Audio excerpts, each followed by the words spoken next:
ሰላም ጤና ይስጥልን ውድ የረመጥ ሚዲያ ቤተሰቦች እንደምን አላችሁ? ይህ ረመጥ ሚዲያ ነው። የሰዓቱን አበይት ወሬዎች ይዘንላችሁ ቀርበናል። በቅድሚያም አርዕስተ ወሬዎቹን ወደ እናንተ እናደርሳለን።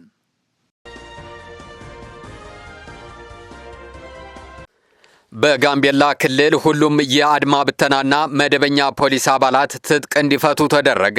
አሜሪካ ወልቃይት ጠገዴ ሰቲት ሁመራ ምን እየሰራች ነው? አይሾ ስፒድን አስመልክተው ከንቲባዋ አስተያየት ሰጥተዋል። ወደ እናንተ እናደርሰዋለን።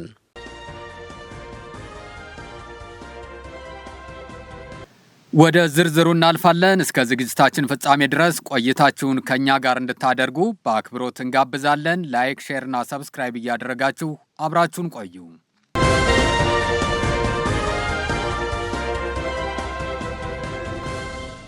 የአይሾ ስፒድን ቆይታ አስመልክተው ከንቲባዋ አስተያየት ሰጡ። የአዲስ አበባ ከተማ አስተዳደር ከንቲባ ወይዘሮ አዳነች አቤቤም የአይሾ ስፒድን የአዲስ አበባ ቆይታ አስመልክተው መልእክት አስተላልፈዋል። የዓለም አቀፉ ታዋቂ የሶሻል ሚዲያ ተጽዕኖ ፈጣሪ አይሾ ስፒድ የኢትዮጵያ ቆይታ በመላው ዓለም የሚሊዮኖች አይኖች ወደ አዲስ አበባ እንዲሳቡ ያደረገው ስኬታማ መርሃ ግብር ነበር። ይህ ጉብኝት ከተማችን ያላትን የቆየና የከበረ የእንግዳ ተቀባይነት ባህል፣ የከተማችንን ጽዳትና ውበት እንዲሁም የኢትዮጵያን ትክክለኛ ገጽታ ለዓለም አቀፉ ማህበረሰብ ለማስተዋወቅ ትልቅ ዕድል ፈጥሯል።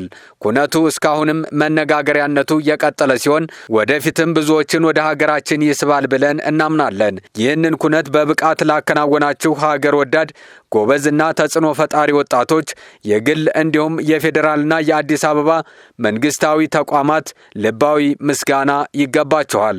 በተለይም የቱሪዝም ሚኒስቴር፣ የአዲስ አበባ ቱሪዝም ኮሚሽን፣ የአዲስ አበባ ኮሚኒኬሽን ቢሮ፣ ይሳቃል ኢንተርቴይንመንትና ሌሎችም በቅንጅት የሰራችሁ አካላት በሙሉ ያሳያችሁት የላቀ የቅንጅት አቅምና የሀገር ፍቅር ስሜት ይበል ያሰኛል ሲሉ ከንቲባ አዳነች አቤቤ መልእክት አስተላልፈዋል።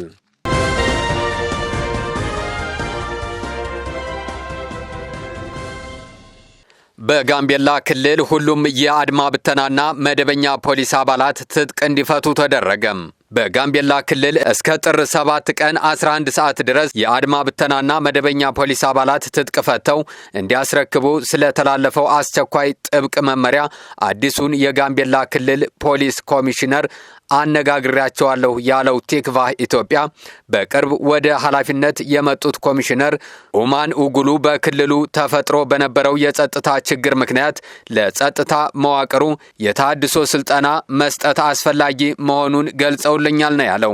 በክልሉ በ3 ዞኖች ስር በሚገኙ ሁሉም ወረዳዎችና ከተማ አስተዳደሮች እንዲሁም ኢታንግ ልዩ ወረዳ የሚገኙ የአድማ ብተናና መደበኛ ፖሊስ አባላት ትጥቃቸውን ግምጃ ቤት በማስረከብ ወደ ታድሶ ስልጠና እንዲገቡ መመሪያ መተላለፉንም ገልጿል። በጋምቤላ ክልል የተለያዩ መዋቅሮች የሚገኙ የፖሊስ አባላትና አመራሮችን አነጋግሬያለሁ ያለው ቲክቫህ ኢትዮጵያ በክልሉ ተፈጥሮ ከነበረው የጸጥታ ችግር ጋር ተያይዞ የታድሶ ስልጠና መዘጋጀቱ አስፈላጊ ነው ማለታቸውን ዘግቧል። በተጨማሪም ስልጠናው በዙር አለመደረጉ በፖሊሳዊ አገልግሎቶች ላይ ክፍተት እንደሚፈጥር፣ በሌላ መልኩ የመመሪያው አስቸኳይነት በህመምና ወሊድ ምክንያት እረፍት ላይ ያሉ ጭምር እንዲገቡ አስገዳጅ መመሪያ መሰጠቱ ቅሬታ እንደፈጠረባቸውም ዘገባው አክሏል። ሌላው አነጋገርኳቸው ያለው የፖሊስ አዛዥ የፖሊስ አዛዥነት የስራ ኃላፊነት ለሚሊሻ አስረክብ ተብያለሁ።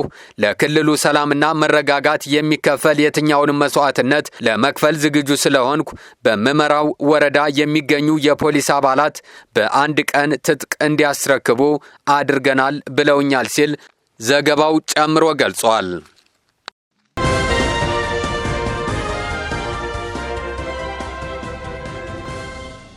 አሜሪካ ወልቃይት ጠገዴ ሰቲት ሁመራ ገባች። በኢትዮጵያ የአሜሪካው አምባሳደር ኤርቪን ማሲንጋ ወልቃይት ጠገዴ ሰቲት ሁመራ ከተማ ይፋዊ የሥራ ጉብኝት ለማድረግ ዛሬ ረፋድ ላይ ገብተዋል።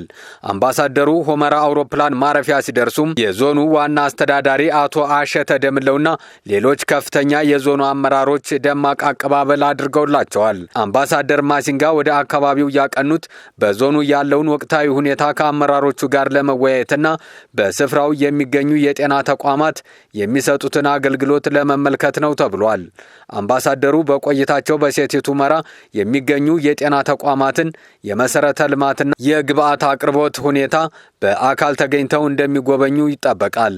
በተጨማሪም ከዞኑ አመራሮች ጋር በሚያደርጉት ውይይት በአካባቢው ሰብአዊ ድጋፎችን ማጠናከር በሚቻልበትና ተያያዥ የልማት ስራዎች ላይ ትኩረት እንደሚያደርጉም ተገልጿል። ይህ ጉብኝት በስትራቴጂካዊቷ የድንበር ከተማ ሁመራ ያለውን ማህበራዊና ኢኮኖሚያዊ እንቅስቃሴ ለመረዳት እንዲሁም የአሜሪካ መንግስት በጤናው ዘርፍ የሚያደርገውን ድጋፍ ለማጠናከር ያለመ መሆኑ ተዘግቧል። የጠቅላይ ሚኒስትር ዶክተር አብይ አህመድ የምስራቅ አፍሪካ ጉዳዮች አማካሪ አቶ ጌታቸው ረዳ በአምባሳደሩ አጃቢነት አብረው መገኘታቸው ጉብኝቱን ትኩረት እንዲስብ አድርጎታል።